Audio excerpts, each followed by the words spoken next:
Ladies and gentlemen, boys and girls, thank you so much for joining us again on our weekly news and tech. This is Two Guys Tech. I'm Rich, that is John, and shall we get started with the news, my friend? Oh, yes. All right, let's do it. I get to go first. So, Schlage locks. Schlage they make door locks, right? That's basically what they do. We have been big fans of the Schlage Connect line. Made tons of smart home videos about them, right? All Z-Wave stuff so far. And if you don't know what I'm talking about, I implore you to go to our YouTube channel and check out some of our smart home 101. Learn about smart home stuff. It'll give you kind of a primer for this. But along with the look of two different locks. So. Yes, and you know I use a Schlage Connect Z-Wave lock at home on my front door. John's used one in the past. Now he uses an August lock. Yep. Made a video about it. And hello there. Anyway, so Schlage is now creating a Zigbee Connect. And what makes this different from the Z-Wave is that it works with Amazon Echoes and the A words, which we're not going to say because I don't want to set off anybody's A word. I'm just going to say it. Don't say it. I mean, we did mute mine this time. So why is this special? Well, it's special because Amazon is bringing to, I'm sure you guys saw this, it was all over the news months back, but their Amazon Key service, which is a means of letting the delivery people into your house to drop off your package. This smart door lock will integrate with the Amazon Key service if you have a Amazon Echo that has the Zigbee home hub built into it. Right. Mind you, that's the other thing. Anyway, I have nothing but good things to say about Schlage Smart Connect products, and if you are thinking about letting a stranger into your house to drop off a package and let Schlage allow to do that. Yeah, let Schlage allow that to happen. Yeah, so you can buy it right now. That door lock's on sale on Amazon for $199 by itself, which is I think about the same price as the Z-Wave one. You know, probably give or take some.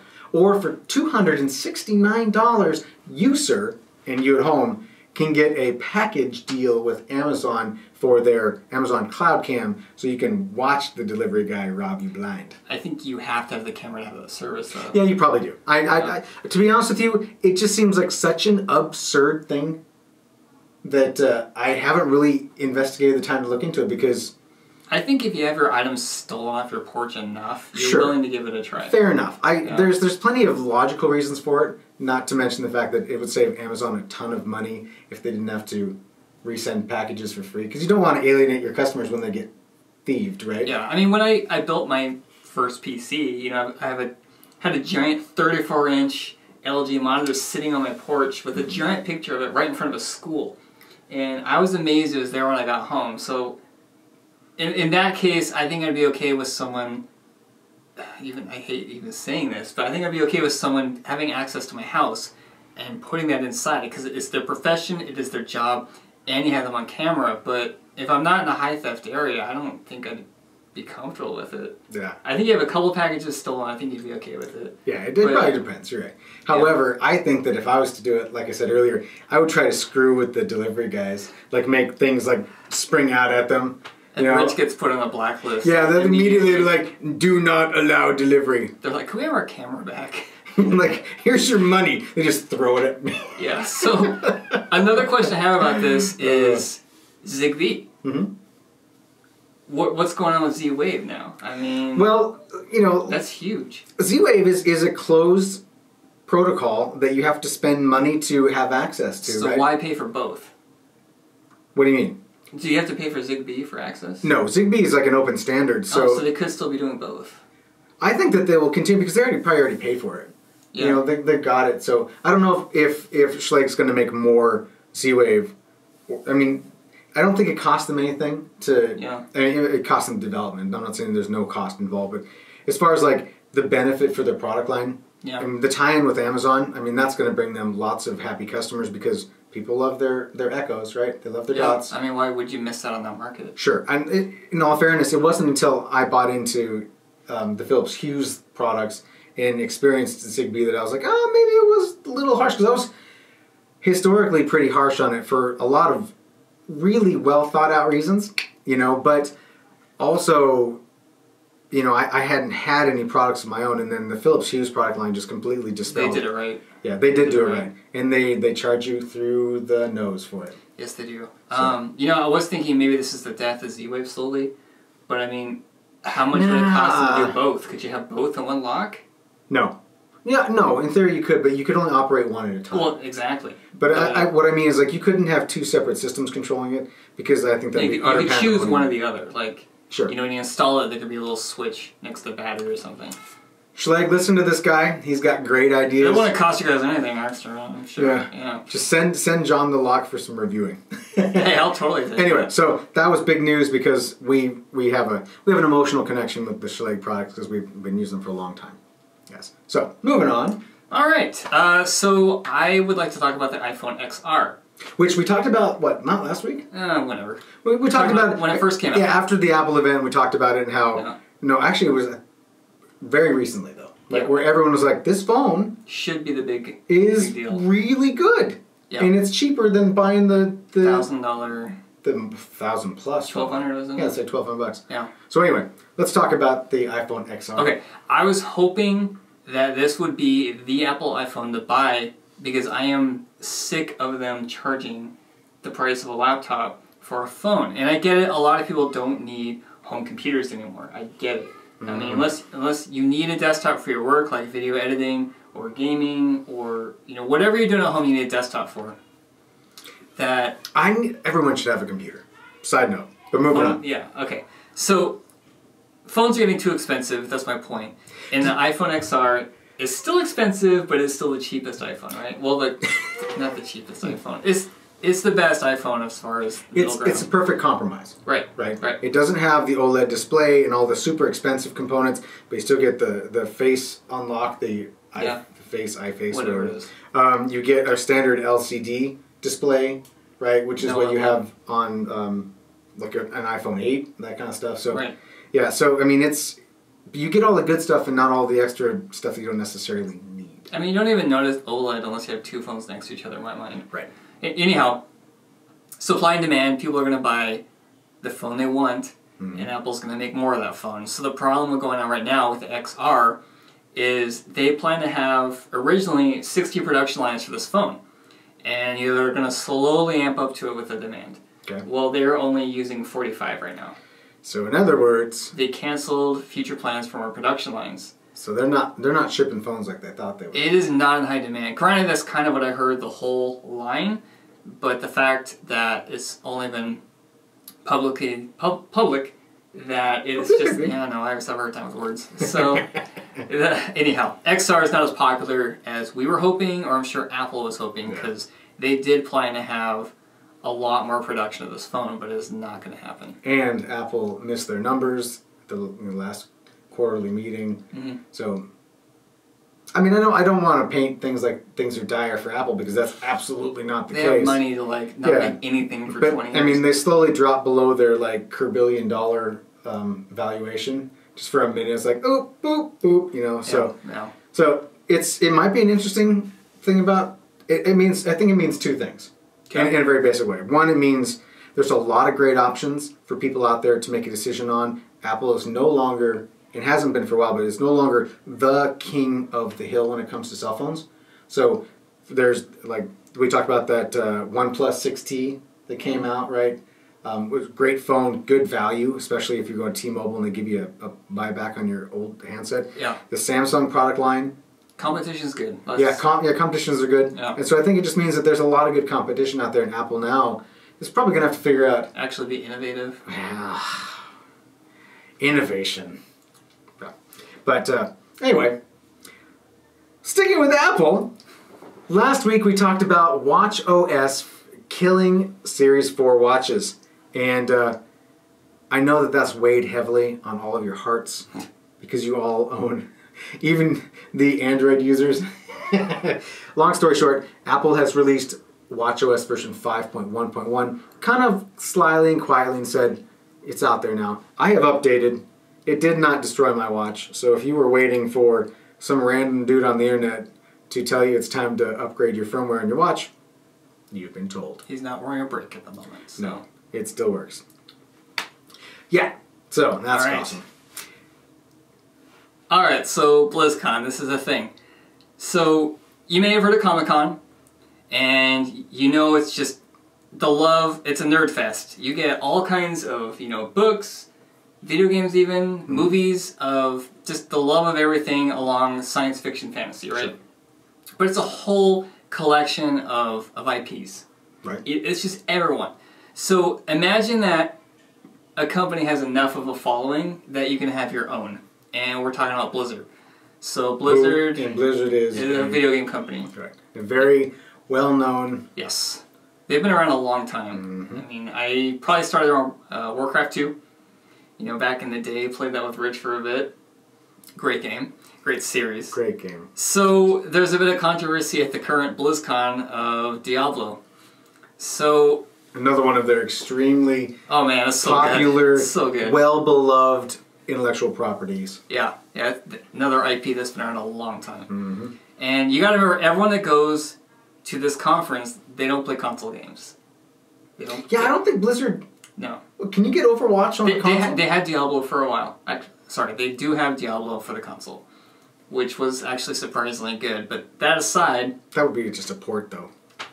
Everyone is there that has a PC, I guarantee it. Yeah, that was their... I mean, World of Warcraft and all of the regular Warcraft, all of the Diablos. Yep. Everything. Overwatch and Underwatch and Aroundwatch. No, there's only Overwatch. But they're all PC games, right? That's their platform of choice. So you're going to this presentation and everyone's like, this is going to be Diablo 4. We are super excited for Diablo 4. And they announced a phone game. And everyone in the audience was like, okay, let's just get past this presentation so we can talk about Diablo 4. And that never happened. And even the internet rage was slowly building up, but at the actual Q&A they had after the cinematics. By the way, Blizzard does cinematics like no one else. We'll talk about that later. But a guy walked up to the microphone, the Q&A, and asked if it was a late April Fool's joke. A very late April Fool's joke. Or an early one. Yeah, who knows. So, I mean, the guy is completely deadpan, and they were quiet. And, you know, one guy's like, well, don't you guys have phones? Y'all have a bunch of phones, don't you? Everyone has a phone. You want this! So, it wasn't received very well. And, of course, the internet gets in this giant uproar because they're talking about how Blizzard recently bought a company called NetEase.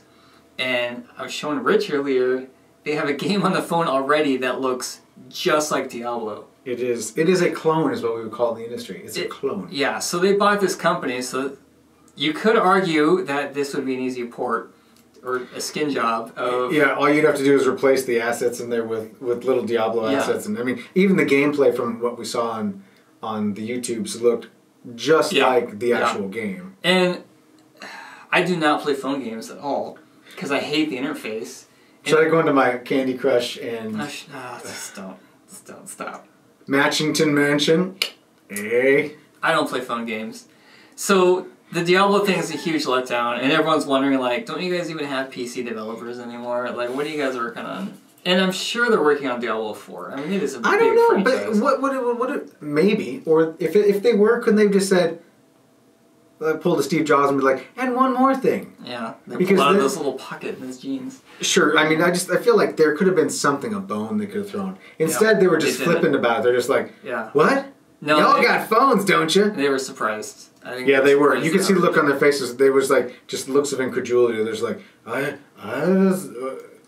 so they were surprised. Yeah, and I think if they followed up, it would have been fine. Yeah, which, there was nothing to follow up to. No. So they did announce a lot of stuff. WoW Classic, which I really shouldn't be excited about, but I kind of am, because WoW is World of Warcraft. I'm sorry. Whoa! Yeah. Whoa! So they there's this giant set of nostalgia for the original World of Warcraft for all the expansions. Sure. And a lot of people demanding for a long time to bring that back. And there's people who actually have private servers playing that, and Blizzard announced that they're going to have, the original World of Warcraft patch 1.12 specifically that they're looking right at. Okay. They're at like 8.1 or something around there now. So yeah, I mean, we're talking about the worst things of World of Warcraft, but everyone has a great memory about it because it's a lot of people's first MMORPG. Nostalgia is a super powerful thing. And Blizzard is riding it like crazy right now. That's why people buy Chargers and Challengers and Mustangs and Camaros. So, you got things now that kind of destroy the community. Where like, you have a really difficult objective. They did this thing that fixed a lot of problems where you can immediately find other players to help you defeat this crazy hard character, but it would get people from other servers. So original WoW, you would have to like try and find friends, or you'd have to coerce strangers. LFG, baby. Yeah, looking for groups. So you would get to know the people on your server, and you would build a community because you were like, oh wow, this is a great priest, this is a great warrior that I have to have, and they would become Leroy Jenkins. No, you're like friend this guy. So yeah, no, that's true. I mean, yeah, so that was a community. Right. It was. You're absolutely right. You're right. And so the new one, like, yeah, you get to play more because you immediately get people to play with. But if they're not that great of a player, like join a group, and it kind of like resets the dungeon or whatever. Yeah. But yeah, I don't know. I mean, like Utopia said, it is kind of an appealing thing because not just the nostalgia part of it. I remember when that game came out, when you talk to people like, oh, I play WoW, and they're like, well, what server do you play on? And then the next question is, are you Alliance or you Horde? Yeah. Do you have a guild? Do you want to? And there's none of that anymore. Yeah. Granted, we've been out of the Blizzard scene for a while. But sure, people who watch this are going to be just like raging. Yeah, we should probably just move to the next topic. Yeah, but interestingly enough, so there's more. Right? So I got a lot more. Sorry, just hit the bullet points. So they're still supporting the rest of World of Warcraft. I mean, you got to remember this game came out in 2004, and it's just been evolving. And that's why WoW Classic isn't going to come out until next year, because they've just kind of plowed over it with software updates, visual updates. God, you think they'd have a backup somewhere they could just go restore? Yeah, so you would think. But. So they just came out with a new expansion. There's going to be another update for that with a new dungeon. There are other games, Overwatch. They're going to add new heroes, Heroes of the Storm. They're MOBA. They're going to have a new character. Hearthstone. They're going to add 135 new cards. Going back to nostalgia, Warcraft 3 is getting a remastered. So, I mean, that might be pretty cool. Warcraft 3 was amazing, but I still don't feel like it's that old that... I highly doubt your character will be there. What character? Well, we had this question. Level 60 character, yeah. No, I don't think your characters are going to be there. No. If you log on with your old account, it will be. They hang on to those forever. Even on the classic servers? Oh, the Classic? No. Yeah. So here's the thing. If you have a current WoW account, you can play Classic. So, yeah, I'm sure you have to completely start over, though. I sold mine to the Chinese gold farmers for $5. I completely forgot about WoW farmers. Gosh, so much. Okay, should we move on? Yes. Okay, moving on. So, it would be really great? Like, what would help us along with this nostalgia that we're talking about here? No. Another Super Mario movie. This one animated, though. Yep, okay.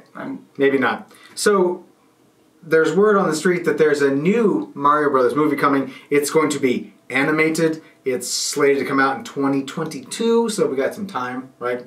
Who knows? It is Miyamoto has an actual part in making it, although they weren't really clearly saying what part he has in it. It's being developed by the Illumination Studios guys, the guys who made Despicable Me and Minions and The Life of Pets, or My Pet's Life. My opinion is slightly going up.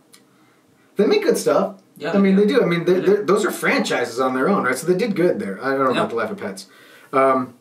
So incredibly light on real details, but they're just. I guess the studios are like, hey, anybody want this? Poke, poke, poke, poke. It is a well-known IP. I mean, in my mind, it's like Mickey Mouse and Mario Brothers as far as like known kid characters. Yeah.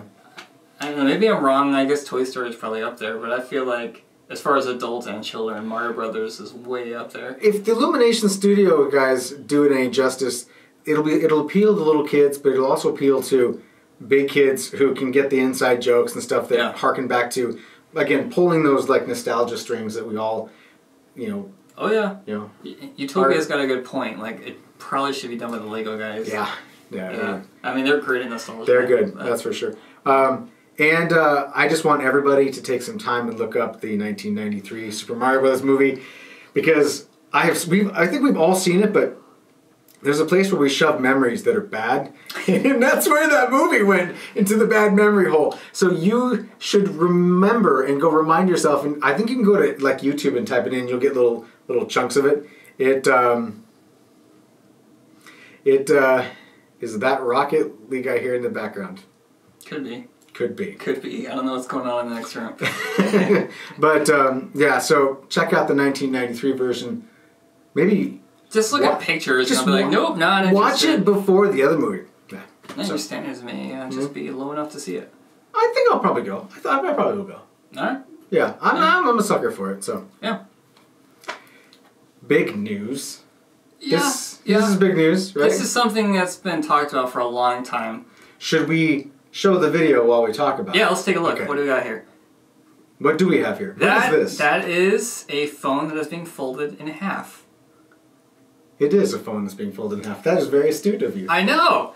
So, the idea here, this is Samsung's, by the way, and they've been hinting at this for a long time. We've kind of seen flexi screens at CES in the past, and they keep saying this is the future. Well, I think we're finally there. The future! You may notice how stylish that phone is and how they turned off the lights. Yes, it's dim, it's dark in the room for a reason.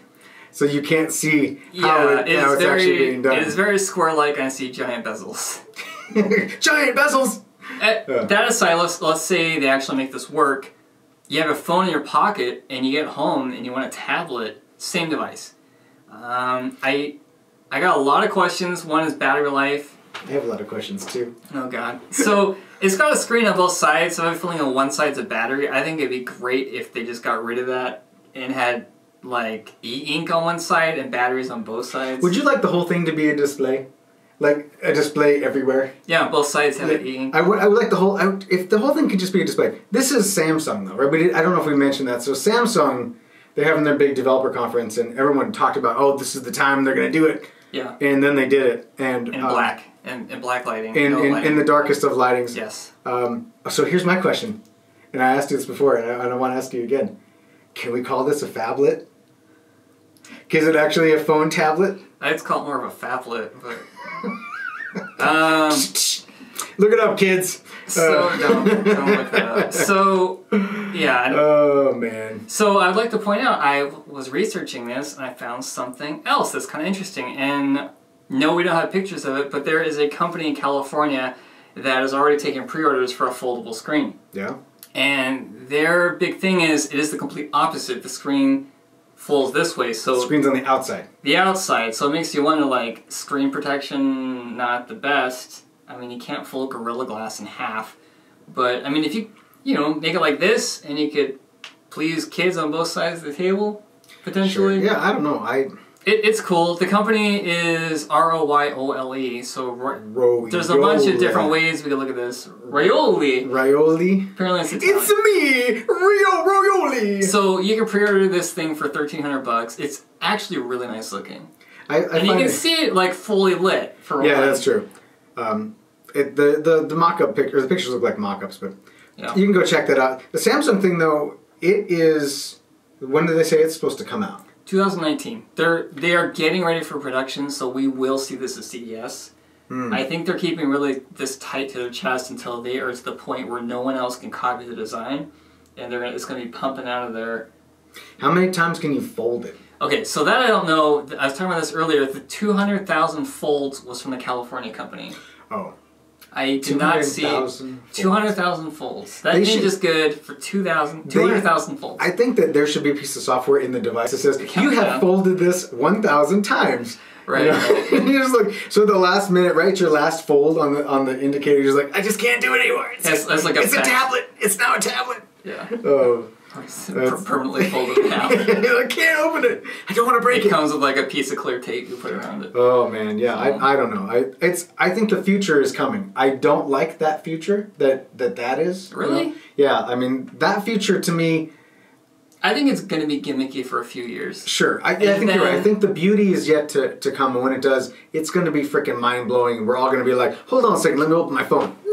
right? Samsung is being innovative, though. I mean, they're not like, hey, let's throw everything into one phone and hopefully like one of these features. Like, this is a feature that no one else has right now. Yeah. Okay, one other company. So. Yeah, there's actually other than the company that's making it. You know. But it's not Samsung. It's a startup that's making that other phone. This is actually Samsung. And Samsung makes screens for iPhones. I mean, they do. They make TV screens and they make everything. Everyone has a Samsung. Sand goes in one side of Samsung and out comes devices, right? No. Next topic. All right. Yeah. So, and this one, which just kind of hit the news this morning, was I'm going to say this wrong. Xinhua. We were terrible at pronouncing. Yeah. Things. My apologies to Chinese speaking people. That Xinhua is a news agency, a state-backed, government-backed news agency, and they've created an AI news anchor to deliver the news. Actually, two of them. One to speak Chinese news and one to speak English news. Let's take a look at what it looks like. This is the dude. Looks pretty real. It is not. John and I disagree. I think that it's close enough to Uncanny Valley that it would pass off. Like, if you're walking through an airport in China and this was on the TV, you'd probably think that's a real dude sitting there. Yeah. Now, the voice is clearly semi-robotic, and I didn't want to put audio in there because I don't want to get another copyright strike from YouTube over playing someone else's stuff. But it's pretty clear that they're moving, and yeah, it looks real. But it's not. There's nothing real about it. They modeled the actor, the anchor. I should say anchor, right? Mm-hmm. We don't know what happened to the anchor after they modeled him. I'm more impressed by the lighting of, like, you can see hair gel on the left side of his head. So, at any rate, long story short, they're all computer generated. There's two of them that they're working on. One's English speaking and one's Chinese. Modeled after real people that work for the agency. The technology is made by a search engine company in China called Sogou. We should just stop trying to pronounce things. Sogou. Sorry. They create the technology, and so that's the deep fakes on Rail TV now. Yes. I'm not even going to touch it. No, Look it up. So yeah, it's, and I remember, like I was saying earlier to you, that I remember when they were talking that someday Hollywood wouldn't have to have real actors anymore, that they'd be able to CG all of the actors because they can model them. Mm-hmm. And while that guy's not moving around, right? I mean, that shouldn't say that guy. That digital representation of a human being, it's not really moving around. It's kind of like shaking a little bit. It looks natural enough to me. No, seriously. It is the future, right? Eventually. I mean, this is the first, right? Well, it's the first that's being used legitimately and not to paste someone's face on another person's body. Yeah, just technology as far as CGI goes is insane, though. And I should have mentioned this earlier. We should have like an image of, like, you guys should go back and watch Twister. And there's a scene where, like, the Ram pickup goes through the house. And I remember at the time thinking, how did they do that? They sent a truck through the house. You watch it now, and it is so bad. Right. It is so bad. But this is the first public use of it. So it makes you wonder, like, a few years down the road, like, it's already hard to tell, like. Yeah. Then can you imagine all the fake news statements after that? Like, this clearly not a real person saying it. Oh, gosh. Yeah. I just saw our dystopian future, and it made me sad. What can I say, right? That's good times. So, I think, John, that does it for the news segment. Yes. I try to ask you every week, and sometimes fail, what game or games are you playing right now? I got a couple things I want to bring up. First, one thing I forgot about BlizzCon. You can get Destiny 2 for free right now. Yes, Destiny 2 for free up until, I have it written down, the 18th.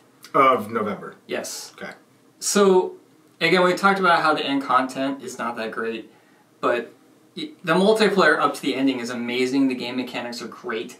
So I would encourage everyone just to hang on to it until, like, what I call the gaming, like, dead zone of the spring. Where Destiny 2 was a good game start to finish. The problem was that it ended. It ended, and when it ended, it was like... Not a fan, but ask about game mechanics, and... Destiny 2 is an enjoyable game. You can button mash, or you can be smart about it. It's forgiving. graphics are beautiful. Yes. There's just no replayability, and the end happens way too fast. Yes. And then they want more money for expansion packs. It's free though. And my 8-year-old beat the game on his own. I don't know if that's a good or bad thing. I take it back because he's good at that stuff. I mean, the future kids are way good at it anyway. But I mean, that's how playable it is, right? And it's other than like shooting monsters, which is not particularly gory or graphic, right? It's just no. Anyway, it's free. If it's free, you go get the thing. Just yeah. I mean, if you don't play it, don't play it. you just Moving along. you just go get it. If Rich says go get it, We're talking specifically, John. He's looking at a few of our buddies who have said not on their entire lives would they ever get that game because that game is never to be spoken of. I guess I don't know. So they just know that if I recommend a game, not to buy it. So that's fair. Which is why I am still saying thumbs down to Destiny 2. Dang it! Wow, 76 Fallout 76, which comes out next Wednesday. Yes. He's going to tell you not to buy it because if he tells you to buy it, it'll not be good. I'm going to buy it. He's going to buy it. Well, yes. I'll totally buy it. I'm just, my optimism for that game is pretty close to zero because I want to play it. Moving on. So, John. Yes. Should we end the show? Yeah, let's do this. Oh, look, swag. He is wearing the swag. I have swag right here. It's a little hot under the lights tonight, so... Woo. John's got a hot flash going on. Yes. Anyhow. Menopause is coming quick for him. That goes towards supporting our channel. Helps us buy products to review. We're actually working on one right now that I'm super excited about. That we're going to destroy some expensive stuff for computers that we just purchased. We're going to test them. Oh, yes, right, testing. And then extremely test them. Yes. Extreme. Yes. So look forward to that in the future, and you can see that video by subscribing. Yes. Speaking of that, I'll hit the subscribe button. Yeah. So please, check out some other videos, especially if you have PC hardware or any home automation. That's mainly what we focus on. Yeah. If you're watching us on Twitch or Mixer, join, subscribe to us, whatever or if you're watching even on Facebook, like the page. It really helps us out. It keeps us making these videos and helps us grow the community because in the end, we want to talk with you. We like sharing our knowledge and our experiences, and we hope you enjoy watching them. Absolutely. And with that, all right, let's wrap this up. Thank you very much for watching. We hope to see you. We're not going to be on next week because unfortunately I have to travel for work, and so I don't want to leave John solo here. So in 2 weeks, you can catch us right here, same time. Same bat channel. I don't know if you can say that. I think Kevin Smith actually copyrighted that. All right. So, yeah.